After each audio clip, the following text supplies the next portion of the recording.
আল্লাহর নবী বলছেন আমার সুন্নাতকে ছেড়ে দিয়ে অন্য সুন্নাত ধরে নিয়ে বলবে এটাই রাসূলের সুন্নাত। আপনারা বলুন তো আপনাদের এলাকাতে আছে কিনা জানি না, আপনার হুজুর যখন কাউকে কবরে রাখা হয়, কবরে রাখার পরে হুজুর সেই সময়তে 4 মুড়াতে 4টা খেজুরের ডাল গাড়ে। গাড়ে কি গাড়ে না? 4টা খেজুরের ডাল গাড়ে। একজনকে বলে হুজুর কেউ কে আছেন এই জায়গাতে সূরা ফালাক পড়বেন, আপনি সূরা নাস, আপনি কাউসার, আপনি সূরা কাফিরুন, এইভাবে 4 জনকে 4 কুল পড়তে বলে। এইরকম আছে কি নাই? আছে। 4 কুল পড়তে বলে, 4 জন 4 মোড়াতে খেজুরের ডালটা কাটতে বলে। এখন হুজুর 5ম নম্বর যে ডালটা গাড়ে একদম মাঝখানে গাড়ে।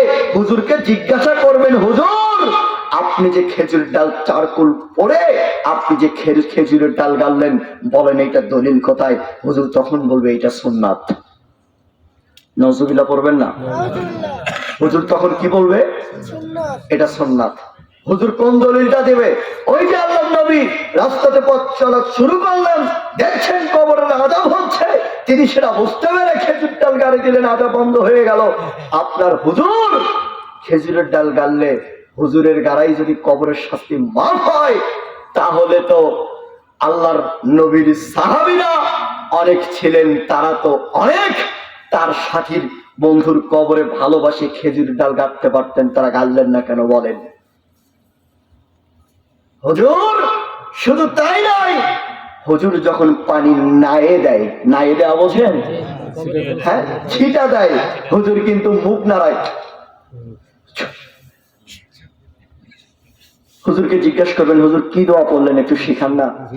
হুজুর আপনার আমার বাড়িতে মোষ জব করেছে বাদিয়াখালী, তো ওইখান দিয়ে মাংস নিয়ে এসে আপনার খিলাবো, আপনি শুধু আমাকে শেখাবেন যে হুজুর আপনি কি পড়লেন একটু আমাকে বলেন। হুজুর আমাকে শিখাতেও হবে না, হুজুর কি পড়লেন একটু বলেন তো। আল্লাহি আল্লাহর কসম হুজুর বলতে পারবে না হুজুর কি বললো। হুজুর আপনি বলতে যে পারবে না তাহলে ঠোঁট নড়ালেন কেন বলেন?